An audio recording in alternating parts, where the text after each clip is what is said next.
Hey everyone, in this video we are going to talk about the PHP include and require. So PHP allows us to create various elements and function in multiple pages and we can reuse the same thing again and again. So you must have heard about the DRY principle, the DRI, don't repeat yourself in coding. So we don't need to repeat our code again and again. So what we can do is we can create a file containing the same code and then include that code in wherever we need it. Okay. So that's what we are going to do in this video. So PHP got two different methods or ways to include a file. So these two are include and require. These two are almost identical except the failure. So include only generates a warning, but the require generates a fatal error. Let's see. So we can create a file. We can either use an HTML file or PHP file. It doesn't matter. Let's name it menu.html. And I'm just going to paste some code in here. It got the styles and a navigation menu. So it doesn't have anything, and in the index.php we are going to include this menu.html. Okay, so how you can do that? We can use include, then the first bracket, quotation, and the file path, which in this case is in the root folder. So menu.html, let's put a colon in here, let's save and refresh. So here we got the menu.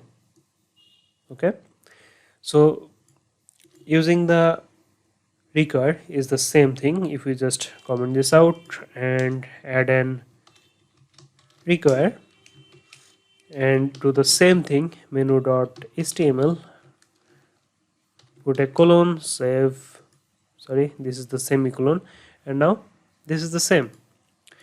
But the thing is, I have already told you that it only has the difference in case of failure. So let's rename this menu.html to something else. Sorry, I just want to rename this, not delete it. So let's rename it to nav. So now this menu.html doesn't exist.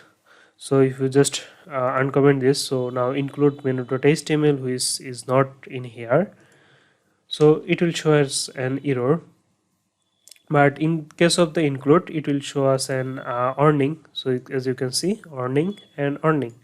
But if we do the same thing with the require, it will show us an fatal error. Okay, so that's the only difference between these two.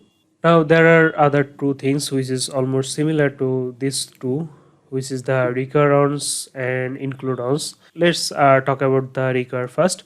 So the only difference is that if we use recurrence instead of the require, this file is only going to be included once. Okay, so it is first going to check if it is already required or included. Then if it is included, then it is not going to do it again. But if it doesn't include it in the first place, then it is going to include that file. So if we used this required two times, and let's rename it back to menu.html, now it is going to add this file two times. So now we are going to get two different app bars here. But if we use a recurrence and do the same thing, menu.html, and copy this a few more time, let's save, refresh, it is only going to recur once. Okay, so at first time it is going to check that if it is recurred before. If it is not, then it is going to require it or include it. Then the second round is going to check and it sees that it is already included in here, so it is not going to include it again. And the same thing happens with the include ons as well. Let's just comment this 3 out and use the include ons menu.html. Let's save, and if we create some copy of this, this is not, sorry, We should have used the ons here, I forgot. Let's just copy this and refresh this too. Let's save and refresh. So it is going to only record ons or include ons here. Okay, so this is the basic difference, and this is how we can add or link up external files or use external cores with a PHP file.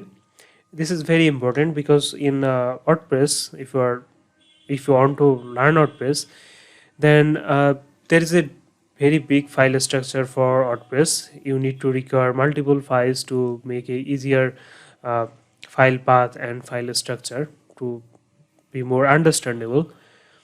So this is it, everything about the recur, include, recurrence and inclusions. So see you in the next video.